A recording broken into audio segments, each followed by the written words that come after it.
نبی رحمت رحمت عالم صلی اللہ علیہ وآلہ وسلم جس رنگ میں امت کو ڈالنا چاہتے تھے، امت کو چاہیے کہ اسی انداز اور اسی رنگ میں اپنے آپ کو ڈھال لے۔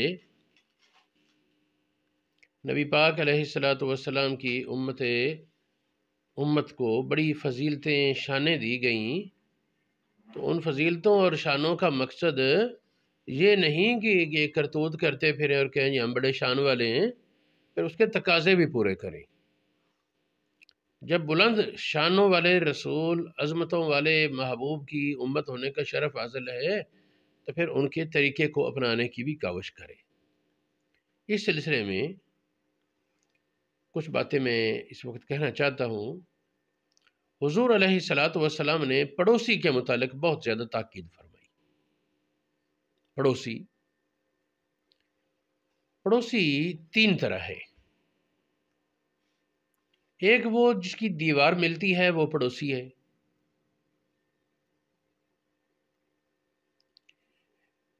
ایک وہ پڑوسی جو پڑوسی بھی ہے، رشتہ دار بھی ہے۔ دوسرا وہ پڑوسی جو پڑوسی ہے، اجنبی ہے۔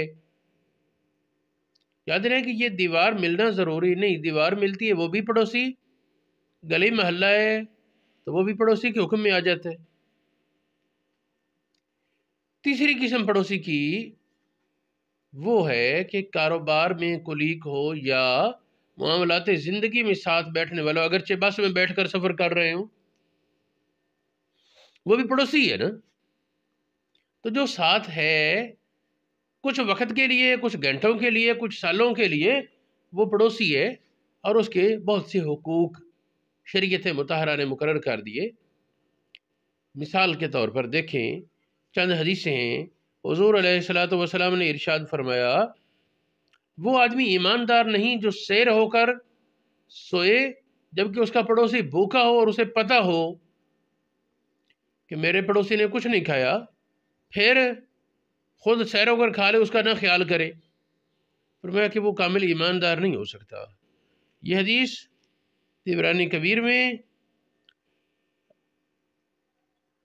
مسند ابو یعلا میں، ضیاء مقدس کی کتاب المختارہ میں، الادب المفرد امام بخاری کی اس میں ہے، اور بہت سی کتابوں میں یہ حدیث موجود ہے۔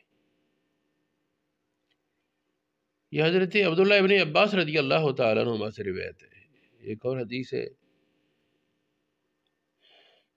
مضمون اس کا یہی ہے، وہ حضرت انس سے ہے۔ آپ فرماتے ہیں نبی پاک نے فرمایا کہ وہ مجھ پر ایمان نہیں لایا جس نے اس حال میں رات گزاری کہ خود پیٹ بھرا ہے اور پڑوسی بھوکا ہے اور اسے پتہ بھی ہو۔ یہ طبرانی کبیر، مجموع الزوائد وغیرہ میں موجود ہے۔ امام ہاشمی نے کہا کہ طبرانی کی سند مضبوط ہے، حسن ہے۔ ام المومنین عائشہ صدیقہ سے بھی یہ مضمون روایت ہے، یہ مستدرک امام حاکم میں نقل کیا۔ تو سوچنا یہ چاہیے کہ اس کا مقصد کیا ہے۔ اس کا مقصد یہ ہے کہ حضور علیہ الصلوۃ والسلام پورے معاشرے کو ایک دوسرے کے ساتھ ہمدردی سکھا رہے ہیں، ایک دوسرے کے غم کو بانٹنا اور پریشانیوں کو دور کرنا سکھاتے ہیں۔ نبی پاک علیہ الصلوۃ والسلام یہ چاہتے ہیں کہ ہر کسی کے دل میں دوسروں کے لیے خیر خواہی ہو، ہمارا دوسروں سے خیر خواہی کریں، انہیں اپنے ساتھ نعمتوں میں شامل کریں، اور آباء امراء کے ساتھ خیر خواہی کریں کہ ان کی نعمت کو اپنی نعمت جانیں اور اس کی حفاظت اور اس کے لیے دعا کریں۔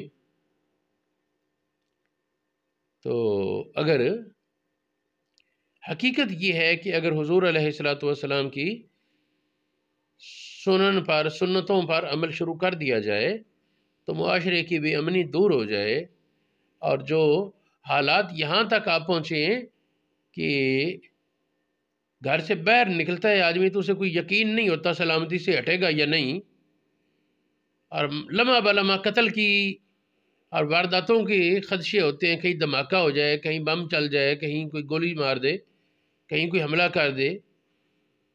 تو یہ اتنی بے امنی وہ اسی وجہ سے کہ نبی پاک علیہ الصلوۃ والسلام کی مقدس سنتوں سے دوری ہے، اور اگر ان مقدس سنتوں کی طرف امت لوٹے تو پھر امن ہی امن ہے، یاد رہے کہ سنتیں صرف وہ نہیں کہ مسواک کرنا سنت ہے، داڑھی مکنگی کرنا سنت ہے، سرما لگانا سنت ہے، یہ صرف یہ سنتیں نہیں ہیں. یہ تو ظاہر سنتیں ہیں کچھ، لیکن کچھ سنتیں ہیں. پہلی بات، ان سنتوں میں بھی دو قسم ہے، سنن ہدا اور سنن زوائد. کچھ ایسی سنتیں جن کو چھوڑا تو گناہ گار نہیں، کچھ ایسی سنتیں جن کو ترک کرے تو گناہ گار ہوگا. یہ تقسیم عبداللہ ابن مسعود رضی اللہ تعالیٰ عنہ سے ثابت ہے. تو پہلی بات تو ان میں بھی جو لازم سنتیں ہیں ان پر عمل کرے، جو ظاہر سنتیں ہیں، لیکن باقیوں پر بھی عمل کرے، ہم اسے روکتے نہیں. لیکن اس سے زیادہ ضروری ہے یہ باطنی سنتوں پر عمل کرنا. انسان کے دل میں خیر خواہی ہو، حسد کا جذبہ مٹ جائے، انسان کے دل میں توکل علی اللہ ہو، انسان کے دل میں محنت کا جذبہ ہو، انسان اللہ رب العالمین کا فرما بردار بندہ بن جائے، اللہ رب العالمین کے مخلوق کو اللہ رب العالمین کے مخلوق ہونے کی وجہ سے ان کے ساتھ اچھے تعلقات بنائے اور نبھائے.